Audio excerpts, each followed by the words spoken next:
सभी को नमस्कार। पारिक प्रेजेंटेशंस में आपका स्वागत है। चुनावी माहौल में एक छोटा सर्वे करने की कोशिश कर रहे हैं। उसी श्रृंखला में आज गांधीनगर में आए हैं। मेरे साथ कुछ महानुभाव है। सबसे पहले उनके नाम जानते हैं। आपका शुभ नाम? शिवप्पा नाइक। शिवप्पा नाइक। फरीदा कक्केरी। फरीदा कक्केरी। अविनाश गुड़के। अविनाश। MHB पठान। वीरेश एरगेरी। रोमा नावेकर। इनसे अपन जानने की कोशिश करते हैं कि पिछले 10 सालों से देश में भारतीय जनता पार्टी की सरकार है, नरेंद्र मोदी प्रधानमंत्री है। आपका क्या कहना है कि ये सरकार फिर एक बार आना या सरकार में परिवर्तन आना? सरकार में परिवर्तन आना, इस बार राहुल गांधी आना, मोदी नहीं आना। मोदी नहीं आना। ये क्यों नहीं आना? उन्होंने क्या गलत किया है? क्या किया उन्होंने देश के लिए, आप बताइए। नहीं, मैं ये आपसे पूछ रहा हूँ कि उन्होंने क्या नहीं किया, इसीलिए नहीं आना। कुछ नहीं किया। फिर 10 सालों से 2 टर्म से लगातार जनता उनको समर्थन दे रही है, तो ऐसा तो नहीं हो सकता ना? हाँ, वो मशीन के इसके वजह से जीत के आ रहे हैं, जनता नहीं ला रही उनको। EVM से ये इलेक्शन रुकाई है, क्यों नहीं आएगा इस बार कांग्रेस? EVM की वजह से नरेंद्र मोदी 2 बार से आ रहे हैं। तो कर्नाटका में नहीं, उनको नहीं ला रहे। कर्नाटका में कांग्रेस की सरकार बनी तब EVM का प्रॉब्लम नहीं था। ये समझ में नहीं आया। हाँ, तब झूठ। आप बताइए। हाँ। ये एक जानकारी दे दूं। हाँ। कांग्रेस के IT सेल के दांडेली घटक के प्रभारी है। हाँ। भारतीय जनता पार्टी NDA की सरकार, नरेंद्र मोदी की सरकार। हाँ। फिर एक बार चाहिए या आपके हिसाब में कौन आना चाहिए? हमारे हिसाब में कांग्रेस पार्टी आना चाहिए। इस बार देखिए नरेंद्र मोदी जी ने क्या किया है। उनके कई वादे, एक तो कौन सा भी एक वादा उन्होंने पूरा किया क्या बोलिए? 2 करोड़ नौकरियां बोले साल में, उल्टा 20 करोड़ नौकरियां चले गए। हाँ, महंगाई कम करके बोले, महंगाई कम हुआ। आप ही बोलिए, आपके घर में आपका सिलेंडर कितने को पहुंच रहा आपके घर को? आप मनमोहन सिंह के सरकार में क्रूड ऑयल का प्राइस कम था और क्रूड ऑयल का प्राइस ज़्यादा था, तभी हम लोग पेट्रोल कम रेट में देते थे। अभी क्रूड ऑयल का प्राइस क्या है? ज़्यादा है, कम है। अभी पेट्रोल क्या मिल रहा है? आपको ज़्यादा रेट मिल रहा है। आप बोलिए। हाँ, और दूसरा ये कितना अभी परसों भाषण दिए हाँ, नरेंद्र मोदी जी ने कोई भी विकास का बात नहीं कर रहे, वहाँ पे हिंदू मुस्लिम का बात कर रहे वो लोग। आप बताइए, क्या हम इनको वोट दें? हमारा ये सेक्युलर देश है, हम लोग इसको सेक्युलर देश में ही ये करेंगे। हम लोग हिंदू मुस्लिम भाई जैसे हम लोग अभी यहाँ रहते हैं, इन्होंने तोड़ के रख दिया है वो उसको। और भी मैं बताता हूँ। 1 मिनट। हाँ, इनकी बात से मैं पूरी तरह सहमत हूँ कि मेरे भारत देश की, मेरे हिंदुस्तान की खूबसूरती यही है कि यहाँ सभी प्रेम से रहते हैं।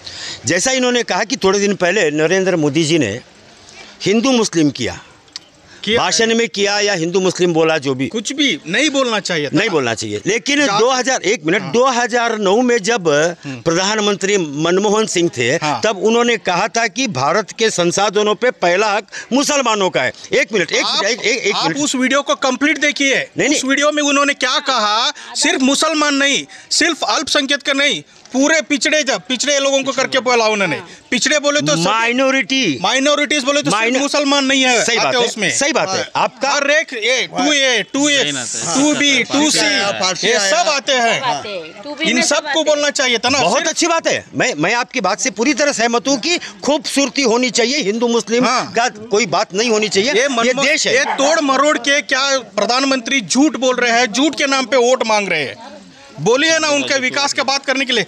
अब की बार 400 पार करके अभी अब की बार 400 पार का वो लोग नारा अभी लगा रहे नहीं। उनको भी मालूम है कितने फर्स्ट फेज में कितने उनको सीट आने वाले हैं, सेकंड फेज में कितना सीट आने वाला है। अभी तो देखो नतीजा क्या आएगा, ये भविष्य के गर्भ में है। 4 जून को आएगा, नतीजा आएगा, उस टाइम की बात है। दूसरी चीज देखो, मैं एक मिनट मैडम, आपके पास आता हूँ वापस, आप जरूर बोलिएगा। मनमोहन सिंह जी विकास की बात पे, देश में कांग्रेस के समय में जो रोड बनते थे उसके 3 गुना स्पीड से आज नितिन गडकरी जी की देख रेख में देखिए, हम भी रोड बन रहे हैं। देखिए, नहीं बात बता रहा हूँ कुछ। हम भी प्रशंसक है, ठीक है। उन्होंने जो रोड बनाया हम नहीं करके ये कर रहे। हमारे भी इसमें जो संसाधन थे उसी में भी हमारा फास्टली हम भी क्या किए से हाईवेज बनाए। ओके, जीरो पे था देश, ठीक है। हम लोग एक करके एक लेवल पे लेके आए थे। इन्होंने भी अपने टाइम पे थोड़े बहुत ये किए हैं, लेकिन इससे विकास में ज़्यादा तेज़ी नहीं आया है। और एक चीज़ बताता हूँ मैं आपको, INDI का अलायंस में स्टालिन है। स्टालिन बोलता है कि सनातन धर्म कुष्ठ रोग है, इसको जड़ से उखाड़ देना चाहिए, और इंडिया अलायंस में वो है। इस पर आप क्या बोलेंगे? देखिए, वो उनका व्यू है, ये हमारा व्यू नहीं है। कांग्रेस पार्टी का आपको एक चीज़ बताता हूँ कि जब अलायंस अपन करते हैं उसके बाद में वो उनका व्यू, ये मेरा वो, ये तो नहीं चलेगा ना। ये ऐसा ही चलता है ना। तो ऐसा बोले तो ये बीजेपी, हाँ बीजेपी भी कई अलायंस। और नहीं देखिए, एक मिनट मैं भी बोलता हूँ, ये हमारा कौन माजी MP आनंद कुमार क्या बोले थे, संविधान चेंज करके करता रखता हूँ। बाद में तभी बीजेपी वाले क्या बोले, ये नहीं, वो उनका वैयक्तिक ये है, हमको संबंध नहीं है करके बोले। बहुत अच्छी बात बोला आपने, बहुत अच्छी बात बोला कि माजी MP को कोई अधिकार नहीं है संविधान बदलने का, बोलने का भी। भारतीय जनता पार्टी ने उनको टिकट ही नहीं दिया। एक मिनट आप जवाब दीजिएगा प्लीज। उनको सीट ही नहीं दिया, उनकी जगह विश्वेश्वर हेगड़े कागेरी जी को दिया। क्या स्टालिन के साथ कांग्रेस संबंध तोड़ेगी? वो हमारा हाई कमांड का है। यही चीज मैं बोल रहा हूँ कि हमको, मेरा एक मानना है, हम लोग हमारा जो चीजें है हमारा पूछिए। नहीं, गैस के बारे में पूछिए, सिलेंडर के बारे में, नहीं बारे में पूछिए। ये गैस, ये नहीं, ये महंगाई, महंगाई के बारे में, महंगाई और रोजगार के बारे में पूछिए। ये आप बहुत अच्छी बात बोल रहे हैं कि महंगाई और रोजगार, इसका निर्णय भी तो देश के प्रधानमंत्री करेंगे, ऊंचे लोग ही करेंगे। मेरा मानना है कि देश के अंदर किसी की भी सरकार आओ, देश को आगे लेके जाना चाहिए। दूसरी चीज, कोई भी पार्टी हो, सब पार्टी का ये दायित्व बनता है कि हिंदुस्तान की खूबसूरती, ये भाईचारे को कायम रखे। कोई भी राजनीतिक दल किसी भी धर्म के बारे में ना बोले। कोई भी राजनीतिक दल जब योजनाएं लेके आए तो वो इस चीज को ध्यान में रख के लाए कि उसके लिए सभी एक समान हो। ये चीज को हमको ध्यान देना चाहिए। कांग्रेस पार्टी आश्वासन दिया कि इलेक्शन के अंदर हम 5 गारंटी देंगे। सब लोग मजाक बनाए उसका कि उन्हीं क्या देता है, करंट कैसा फ्री करता है, सब बोले। जब इलेक्शन होने के बाद में 6 महीने में इम्प्लीमेंट हुआ। जैसा कि आज एक फिर कार्ड दे रहे हैं हमें कि 5 गारंटी और है। नहीं, ये मैं सुनो तुम्हें ये देश के इसमें ये जो हिंदू मुस्लिम में जो झगड़ा लगा रही, आर्या द्रविड़ कहाँ थे? हिंदुस्तान में ही थे। सुनो नहीं, एक मिनट हिंदू मुस्लिम झगड़ा, सुनो नहीं पठान साहब एक मिनट। हिंदू मुस्लिम झगड़ा ये शब्द कंट्रोवर्सी वर्ड है, नहीं बोलना। 2014 से शुरू हुआ ये वर्ड अपन में नहीं आना। झगड़ा, हिंदू मुस्लिम, ये तीनों शब्द को मेल नहीं करना चाहिए। क्यों? मतलब अपन ऑन रिकॉर्ड में देखो, अभी भी भाईचारा है, दांडेली में है, अभी भी भाईचारा है। कुछ नेता लोग है त्योहार मिलजुल के करते थे हम लोग, सब अभी भी करते हैं। अभी नहीं करते, नहीं अपन अभी भी करते हैं। मैं छाती ठोक के बोलता हूँ कि मेरे गांव का हर एक नागरिक, हर एक हिंदू मुसलमान इस दांडेली में भाईचारे से रहता है। क्या मेरी बात सही है? इस दांडेली में है, लेकिन कहीं जगह नहीं, मेरी बात नहीं, एक मिनट, और कहीं मेरी बात हो रहा है। मेरी बात सही है क्या? ये सही है, यहाँ पे मेरी बात सही है? सही है। और भी लोगों से बात करते हैं, चलिए उनसे मिलते हैं।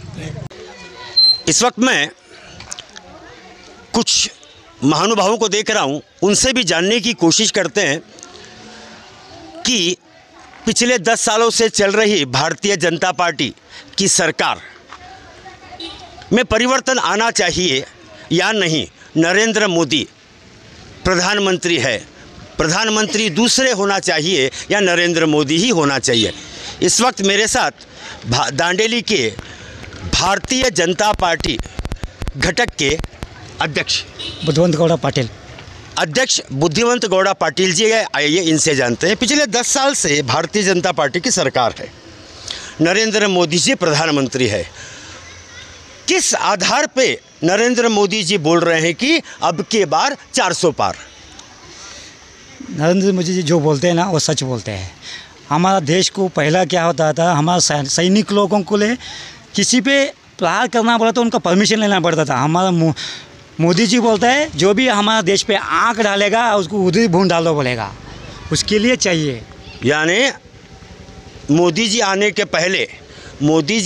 पहले सैनिक को कार्रवाई करने से पहले सरकार का परमिशन लेना पड़ता था, और नरेंद्र मोदी जी ने कह दिया कि अगर आँख उठाए कोई भी तो आँख फोड़ डालो। यही बोला है नरेंद्र मोदी जी। आपको पता रहेगा बालाकोट में इंसिडेंट हुआ था ना, वो इंसिडेंट में हमारा एक नौजवान लोग सैनिक लोग पाकिस्तान में जाके अंदर घुस के मार के आए थे। उस टाइम एक हमारा सैनिक उधर पाकिस्तान में अभिनंदन बोल के वो एयरप्लेन क्रैश होकर उधर गिर गया था ना, उसको पकड़ लिया था। अभी वो लोग पाकिस्तान बोल रहा था। अब भी हमारा हाथ में मोहरा लग गया, हम इंडिया को सिखाएंगे, सबक सिखाएंगे बोलता था। तो मोदी जी बोले चाहे इधर से 4-10 मिसाइल ऐसा लगा दिया उस टाइम पाकिस्तान के साइड। तब बोल दिया मोदी जी ने 24 घंटे में अभिनंदन नहीं छोड़ दिया तो 24 घंटे के बाद पाकिस्तान नहीं रहेगा। ऐसा बोलने के बाद 24 घंटे में सही सलामत लेकर के हमारा इंडिया में छोड़ दिया हमारा अभिनंदन को। ये इसके लिए मोदी चाहिए, इसके लिए भारतीय जनता पक्ष चाहिए। भारतीय जनता पार्टी के दांडेली घटक के अध्यक्ष का कहना है कि मोदी नाम का खौफ पाकिस्तान में इतना है कि अभिनंदन को 24 घंटे में लौटाना पड़ा। यस, ये मोदी जी की इच्छा और मेरे भारत की सेना की ताकत को दर्शाता है। आप क्या बोलेंगे? ये मोदी देश के लिए अच्छा कर रहा है ना, मोदी हमारे को। आपका क्या राय है, नरेंद्र मोदी या दूसरी कोई और सरकार? नरेंद्र मोदी है। नरेंद्र मोदी जी। नरेंद्र मोदी दूसरा आएगा और अच्छा कर सकता है ना? ऐसा पहले भी आए थे सर, वो कोई भी नहीं किया है सर। अभी नरेंद्र मोदी जी आए तभी से सब भी हुआ है सर, अच्छा हुआ है। आपका राय में कौन चाहिए? नरेंद्र मोदी साहब। नरेंद्र मोदी जी। आपका शुभ नाम? सहदेव गोडसे। सहदेव गोडसे जी, आप क्या चाहते हैं? फिर एक बार भारतीय जनता पार्टी की सरकार या परिवर्तन? फिर एक बार भारतीय जनता पार्टी। आपको लगता है कि नरेंद्र मोदी जी ने देश में विकास का काम किया है? बहुत किया। जैसे लेडीज लोगों को किया है, महिलाओं को किया। हाँ, 3 तलाक मिटाए और कश्मीर से क्या 370 एक्ट हटा दिया, 370 निकाला दिया। तो आपके नज़र में भी मोदी सरकार बेहतर है? आपकी सरकार मोदी सरकार, अब के बार फिर एक बार मोदी सरकार। आप क्या बोलते हैं? इस बार भी मोदी आना चाहिए। इस बार भी मोदी सरकार आना चाहिए। और भी लोग हैं, आइए उनसे पूछते हैं, आपकी राय? मोदी सरकार आना चाहिए। इतना साल डेवलप नहीं हुए, सो आजकल हाईवे गिवे और इतना डेवलप हो गया है इंडिया के अंदर। हाईवे गिवे देखो, अभी आप घूमते हो हर एक स्टेट के अंदर, उधर का हाईवे देखो और इधर का पहले कैसा था अभी कैसा हो गया, वो सभी सोच के तो मोदी को लाना पड़ेगा, मोदी आना पड़ेगा। रोड का निर्माण हुआ। आपको एक विशेष बात बता देता हूँ, भारतीय जनता पार्टी के नितिन गडकरी जी एक ऐसे नेता है जिनका विपक्ष भी तारीफ करता है, जिन्होंने मेरे देश की रोडों को बहुत खूबसूरती से और बहुत तेज़ी से बढ़ाया है। आपकी नज़र में कौन? मोदी सरकार आना चाहिए। पहली बार हमारा देश की रक्षा चाहिए, और वो मोदी आने के बाद हमारा देश का रक्षा बहुत अच्छा हुआ है। इसे मोदी आने के लिए, अब मोदी जी आने के बाद में देश की सुरक्षा मजबूत हुई है। मेरे देश की तरफ कोई आँख उठा के नहीं देख सकता है। आप क्या बोलते हैं? मेरे लिए तो बोलता हूँ ऐसा, जो गरीब था मोदी सरकार, आज मोदी सरकार इतना अच्छा हो गया, गरीब लोग को हेल्प करता है, बहुत अच्छा है। बहुत अच्छी बात है। आपकी राय? अब की बार 400 पार। अब की बार 400 पार। अब की बार 400 पार। अब की बार 400 पार। मोदी जी ने इस देश के लिए और क्या किया? 70 साल से जो भी मुद्दा एक था ना हमारे पास, राम मंदिर का मुद्दा, अभी तक तो 70 साल के 2014 के पीछे अभी तक नहीं हुआ था। वो हो गया तो आज दंगा फसाद होगा, वो होगा, ये होगा बोलते थे। उसके लिए 20 वकील को लोगों को रख दिया था कांग्रेस गवर्नमेंट ने। जो 2014 में जो मोदी जी गवर्नमेंट आ गया तब बोला था ना उसको राम मंदिर बनाएंगे बोल के, राम मंदिर बना के निर्माण भी करके छोड़े। ऐसा बड़ा एक काम 500 साल से नहीं हुआ, सब काम हो गया। और 370 एक्ट जो कश्मीर में था ना, इधर का लोग जो भी जाएंगे उधर जाने के लिए मना था, जो भी बिजनेस करने के लिए मना था, जो भी लैंड खरीदी करने के लिए मना था। वो सब एक्ट निकालने के बाद इधर का बाकी अदर स्टेट से भी उधर जाके बिजनेस कर सकते हैं। डेवलपमेंट के लिए सब लोग हाथ करके उधर हाथ जोड़ सकते हैं। और क्या है उधर 370 हटने के बाद जम्मू कश्मीर में टूरिज़्म बढ़ा।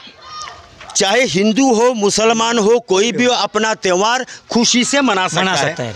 और आज मेरा मानना भी यही है कि आज जम्मू कश्मीर की लोग, जम्मू कश्मीर के नागरिक अपने आप को सुरक्षित महसूस करते हैं, बहुत सुरक्षित। आप क्या बोलना चाहते हैं? मोदी जी देश का सुरक्षा के साथ डेवलपमेंट पे भी बहुत ध्यान देते हैं, क्योंकि उन्होंने इतना एयरपोर्ट बनाया कि अरुणाचल प्रदेश जाने के लिए कर्नाटक से तो 5 दिन लगता था कम से कम। अभी हमारा लोग 4 घंटे में जाके पहुंचता है सर। रेल सेवा, हवाई सेवाओं को भी महत्व देते हुए उसमें भी कई प्रगतियों के कार्य हुआ है।